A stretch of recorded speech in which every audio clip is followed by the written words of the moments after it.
Pemirsa, gitaris kenamaan harus kembali berurusan dengan pihak berwajib setelah dirinya kedapatan mengkonsumsi barang haram narkoba jenis ganja. Pihak berwajib melakukan penangkapan RS alias Robby Satria itu di sebuah studio musik di kawasan Pancoran, Jakarta Selatan pada 19 Maret 2022 lalu bersama asistennya AJ. Berawal dari laporan dari masyarakat yang curiga dengan kegiatan di studio tersebut.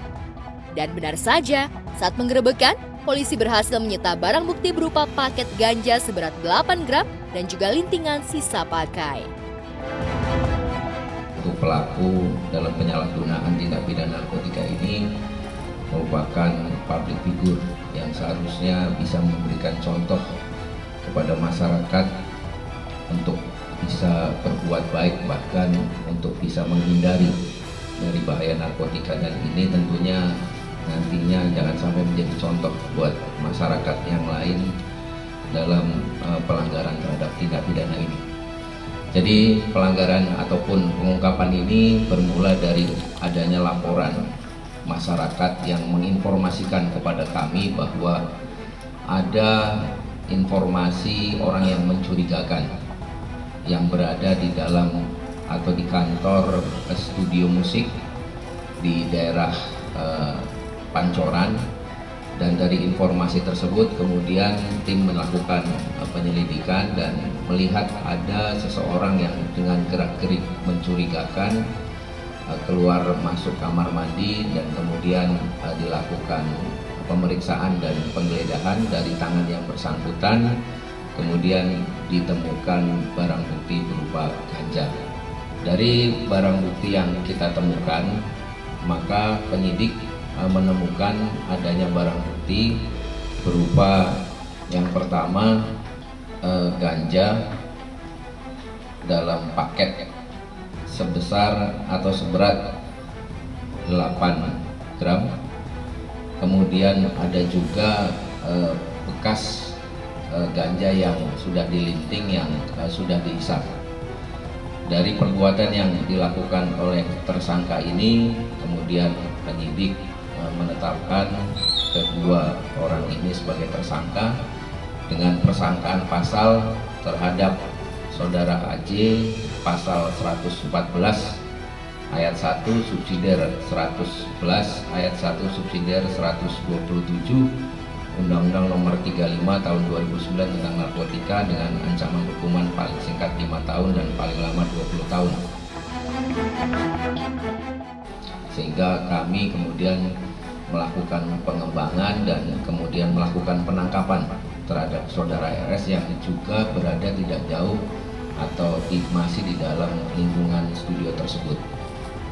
Kemudian dari proses yang kami lakukan terhadap saudara RS ini, kami kemudian melakukan pengembangan dan kemudian didapatkan juga barang bukti lain.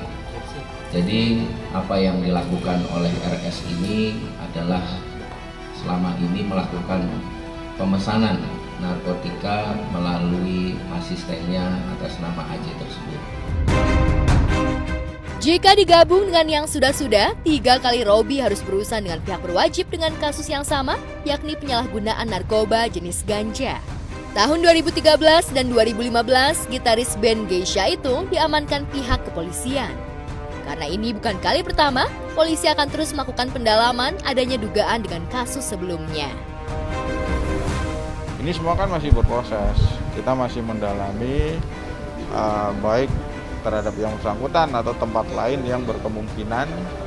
Demikian pula kita juga paham yang bersangkutan adalah residivis, sehingga ini menjadi perhatian dan pertimbangan dari kami. Meski sudah beberapa kali terjelembab dalam kubang yang sama, Robby sepertinya tak pernah jera. Setelah 7 tahun lepas dari ganja, kini ia mencicipi kembali barang haram tersebut. Lantas bagaimana nasib band Geisha? Akankah Robby bakal melakukan rehabilitasi atau justru sebaliknya, ia bakal kembali meringkuk di jeruji besi? Kalau rehabilitasi tentunya akan memiliki konsekuensi tersendiri, tapi tidak bisa kita jawab sekarang. Nanti kita tunggu melalui mekanisme asesmen terpadu.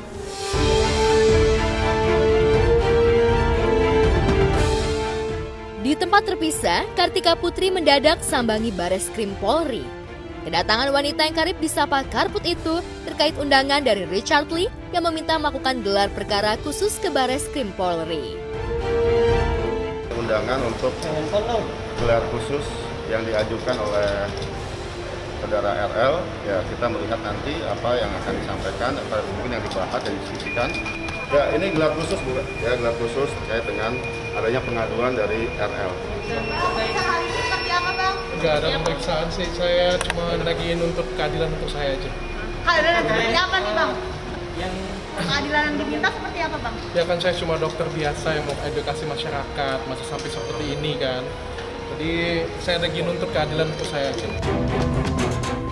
Namun di balik pertemuan itu, istri dari Habib Usman itu masih terus mempertanyakan ihwal status peseterunya yang sudah menjadi tersangka dengan 2 kasus berbeda. Pertama, kasus pencemaran nama baik dan yang kedua adalah illegal akses. Namun 2 tahun kasus ini bergulir, belum juga masuk pengadilan. Ini dengan tersangka tapi masih berkeliaran gitu ya Bang ya? Ya salah satunya itu juga yang jadi pertanyaan saya, kan udah ada kasus yang apple to apple atau kasus yang sama, laporan seseorang terhadap seseorang, kasus UU ITE, illegal access, hanya satu kasus illegal access tersangka lalu ditahan. Nah ini bahkan sudah disidangkan sekarang, hanya waktu ya kurang dari 6 bulan gitu.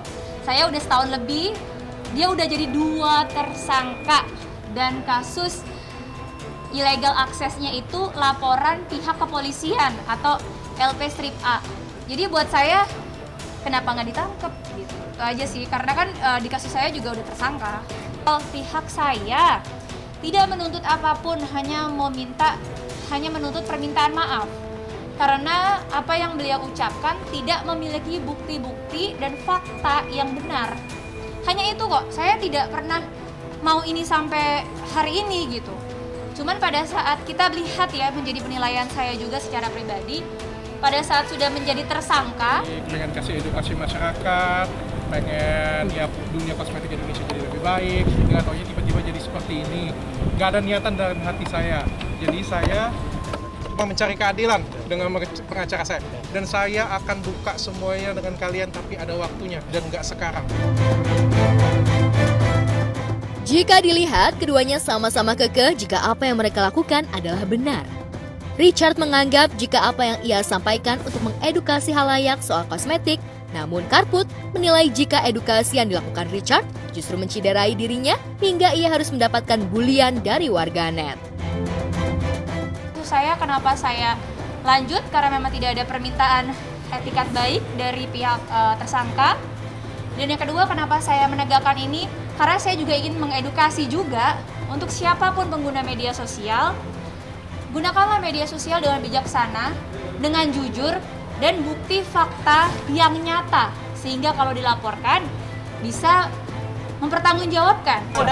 Saya janji saya akan undang kalian kompres setelah masalah saya selesai. Makasih ya. Syarat-syarat perdamaian yang diajukan keduanya saat bertemu sepertinya menemukan jalan buntu. Meski perdamaian itu masih terbuka lebar, namun tampaknya baik Richard maupun Karput sama-sama tak sedikit pun mengendurkan egonya. Tanya kenapa lapor, tadi juga ditanya juga kenapa saya melapor, apa yang saya tuntut. Ya saya melapor keadilan gitu, karena saya sudah berupaya tabayun, malah dibikin konten dan ngeledek. Dibully saya se-Indonesia kata dia. Ya buat orang yang tergiring opininya mungkin. Lalu saya somasi pertama dibikin konten, somasi kedua dibikin konten.